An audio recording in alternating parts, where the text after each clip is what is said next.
I want to ask the great people, the choir members here. I'm posing a question. Kwa nini tunakuwa wagonjwa? Kwa nini mili inasumbua? Kwa nini bado tunapata stress? Na bado mwaka baada ya mwaka tunaambiwa mambo ya health.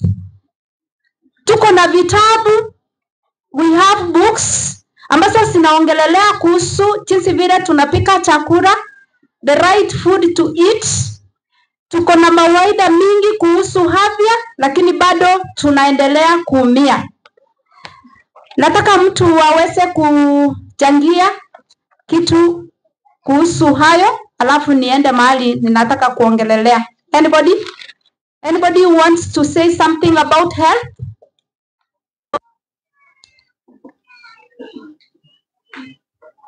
Hello, kuna mtu anataka kusema kitu kuhusu afya? Okay. Thank you so much. Ninaomba muweze kunisikiza pasi kwa sababu mmenipea nafasi niweze kuwaletea afya ambayo ni in a very different dimension.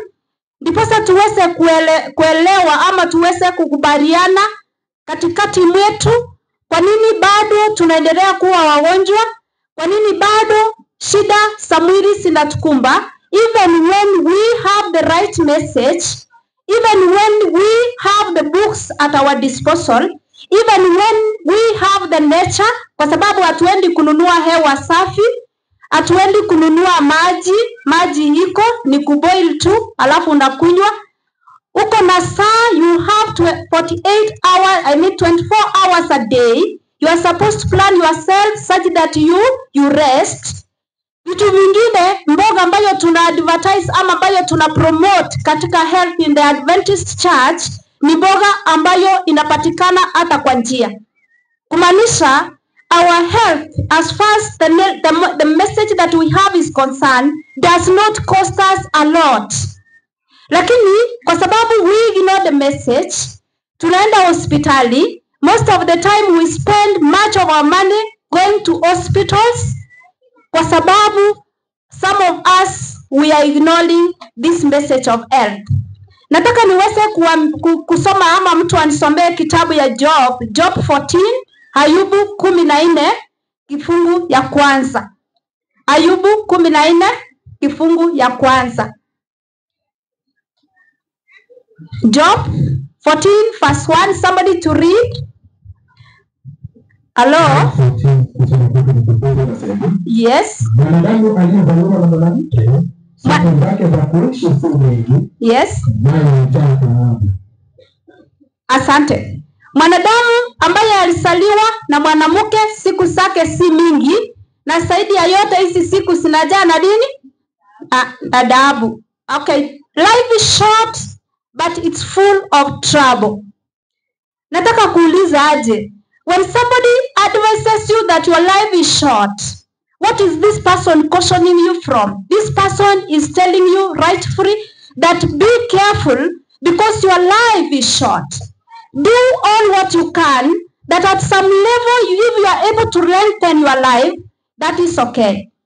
So Job anatuelimisha hapa ya kwamba ni vyema kuweza kuchukulia manani mambo fulani, ndiposa maisha yako dunia hii, hata maisha yako ambayo yanakuja yaweze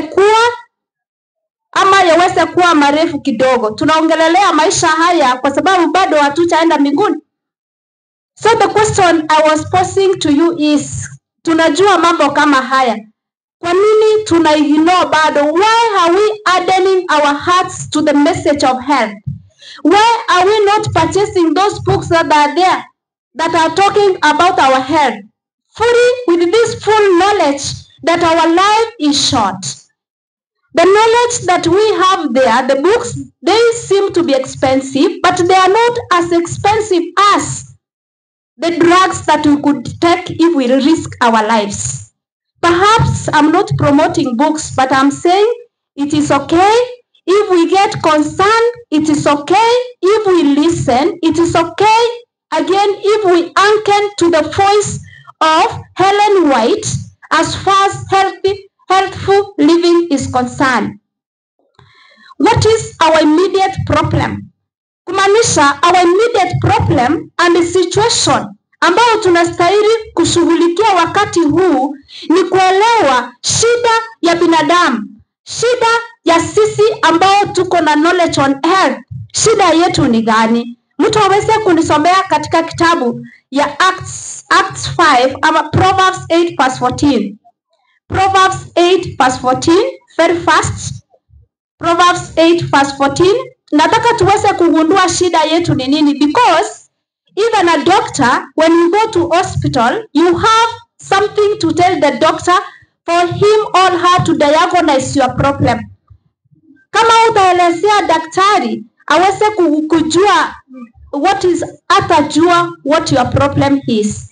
So nataka leo kwa kiwanja hii tuweze kutatua ama tuweze kuelewa shida ya binadamu ambaye alizaliwa na mwanamke ambaye maisha yake ni kidogo ama ni short, bado ashituki.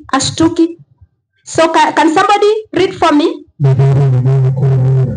Yes.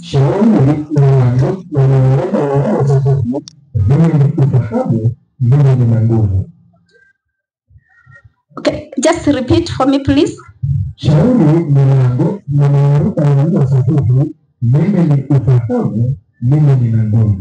Amen. Yani lazima you are able to realize that you have to take responsibility for your behavior. Kumaanisha nini? Wakati atushtuki, wakati atuogopi, wakati tunachukua vitu at the face value, we have also to be very ready to be accountable and responsible for what will happen to us. Shida ambazo si tuko nazo nyingi, sio tumezaliwa nazo. Magonjwa ambayo tuko nayo, the mental illness or the mental unwellness that we experience, it's not hereditary. I mean, we have not inherited. We have not been born with. There are no genes ambazo zinaleta shida ama stress katika mwili wa mtu. It is because we are acting irresponsibly. We are ignoring important message. That is why. But today, Solomon is telling us that we are supposed to be ready to be accountable, take responsibility of your actions, and don't blame anybody. It is just like the same message we are discussing here about Jesus. Perhaps we are bringing you a message that you already know. Maybe uulize, tangu niweze kuelewa mambo ya afya, what have I done? Such that you take charge of yourself, you take charge of your responsibilities. Katika kitabu ya Job 14 verse 11, inasema aje? It is okay if people realize that life is full of disappointments, life is full of suffering, life is full of heartaches. What does it mean? Wakati utarealize kwamba we are living in a great controversy, basi hata utakubali kwa urahisi sana kuweza kuchukua hatua, uweze kufanya kulingana na mambo ya afya ama yale mambo ambayo umejua ya afya, ndipoza maisha yako yaweze kuwa better. Ndipoza is troubles and stresses of this world siweze kufanya nini? Kureduce. Knowledge is power. Tuweze kusoma katika kitabu ya 2 Corinthians 10:3-15, inatupea jawabu, inatupea siri ya shida yetu. It is giving us the secret of why things are not working the way they are supposed to work. It's going to help us understand why we ignore even the message that is helping us to lengthen our life. So mtu aweze kusoma very fast. 2 Corinthians 10 verse 3 and 5, kindly you can write that. Let me just expound on it. Tunaambiwa kwamba shetani ameweza kutengeneza what we call stronghold. Yani ameweza kutengeneza ndani ya roho zetu wetu he has established his presence, and he has built strong thoughts, strong ideas, and wrong ways of perceiving reality. Yani shetani ametuteka nyara. Paulo ndiye anatueleza hayo mambo katika kitabu ya 2 Corinthians 10 verse 3 and 5. Pia ukisoma the book of Galatians 2 verse 20, you will realize that solution ya haya mambo shetani ametuteka nyara. Yani our minds cannot discern, our minds cannot direct us towards the right path. Na itabidi wewe ukiwa mtoto wa Mungu uweze ukigundua siri ya kwamba shetani amekuteka nyara, ugundue kwamba kuna nguvu ambazo zinakusukuma uendelee kukula nyama, uendelee kufanya vitu kinyume na jinsi vile afya inasema, ni kwa sababu shetani amekuteka nyara. Shetani amefunga mawazo yako. Shetani amekufunga hata macho uoni, and you are not coming to the realization of the advice of Job, that kwamba maisha ya binadamu ambayo yalizaliwa na mwanamke ni maisha mafupi sana, na lazima that person then must be curious and cautious about the actions or decisions he's making in daily lives. Ndio maana huwezi kuleta maji ukunywe kwa kambi. You know it's good to take water, but you know it does not affect you. You are not cautious. You know you are supposed to live in an environment that is free, in a good environment. Hewa safi. You don't care. You know you are supposed to eat a diet that is purely vegetable. Kama utakula protein, kindly ukule hizi zingine za legumes. Tunaeleza hivyo, lakini bado shetani amefunga mawazo yako. So when you find meat, you dish on it. When you find anything that Havia says kindly, kama ni sukari ebu kidogo kidogo, bado utaweka nyingi. Hello? Wakati unaambiwa kwa Havia ni vyema kupumzika, mwili si wako, ni wa Mungu, inastahili kupumzishwa. Unafanya kazi, out of 24 hours, you are working for 20 hours. And you don't care. Mwili nasema nataka nimechoka, wacha nikae kidogo, unapiga mwili nini? Kiboko. Bado unaendelea kufanya kazi. And this is the message that you have listened today, tomorrow, so many days. And somebody is coming to present the same message again. What is the problem with us Adventists? What is the problem with us that we cannot be evoked? Tuseme hapana, direction hii kama tumeambiwa, wametatua, wasayansi wamejua, ni vyema mwili inataka kupumzika. Useme hapana, kama tumeambiwa maji ni mzuri kwa mwili, let me just take initiative, nitembee na maji, nikunywe. Because these are the things we are talking about. Ya kwamba pia ni vyema kufanya vitu kwa kiasi. You don't go to extreme. Lakini bado kwa sababu shetani ametuteka nyara, sisi tumefungwa macho, tumefungwa akili, and we are not able to act on any right message that we are told. Thank God. The book of Galatians 2 verse 20. Msomaji kindly, Galatians 2 verse 20, tuko na jawabu hapo. Kindly, very fast. By paraphrase inasema kwamba Paulo anatuambia, thank God Jesus died to set us free. Ya kwamba suluhisho iko, hata kama tumefungwa na shetani, hata kama ametuteka nyara, kwa sababu mawazo ambayo yanastahili kutukumbusha kwamba tufanye hivi, tumefungwa, we ignore. In fact, what I mean kufungwa, you ignore a message, that right message that you are supposed to act upon. You don't act upon it. Ya kwamba shetani ndiye ametufunga. Kwa sababu shetani, by the way, is not a friend of God. Shetani is our great enemy, and anything that an enemy will plan for you is not right. inakupeleka kifo. Ndio nataka kuambia leo ya kwamba Paulo anatuambia kwamba kuna jawabu licha ya kuwa shetani ako na ametufunga. Jesus came to set us free. Kumaanisha nini? We must die. We must die with Christ. Yaani kuna tutabia ambazo tunastahili kuacha kwa sababu Yesu alitufungua.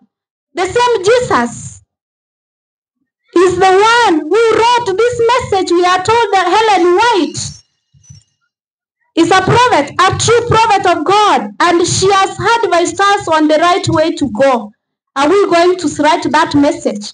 Because it's coming right from God. Ya kwamba watu wangu, ninaelewa sukari ni sweet, lakini tumia kidogo. Na ikiwa ni vyema, leave it. Ya kwamba watu wangu, nyama hii ambayo tunakula kwa sababu ya technology, kwa sababu ya science, none of these animals are not grazing natural or the vegetation that we as it were. Sinadungwa shindano, sinapewa madawa, na sisi tuna dish on those.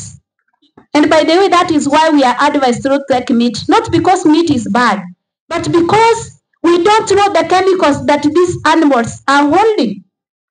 Simple. You know, you have been explained and it's clear, the message is clear.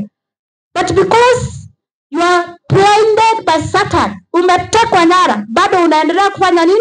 Kudish. Ukielewa tu. Hata maziwa, wenzetu hapa wa Adventista, mnatuuzia maziwa ambayo umedunga ng'ombe jana. Bado kesho unahitaji pesa kulipa daktari. So lazima uuze. And unaelewa, that is not right. But you, because umekuwa blinded, you are doing it. Nataka kuambia aje, there is good news. The good news ni kwamba, our God through Jesus Christ has set us free. Kumaanisha akili zetu zimefunguka. Mtu anisomee 2 Timothy 1:12.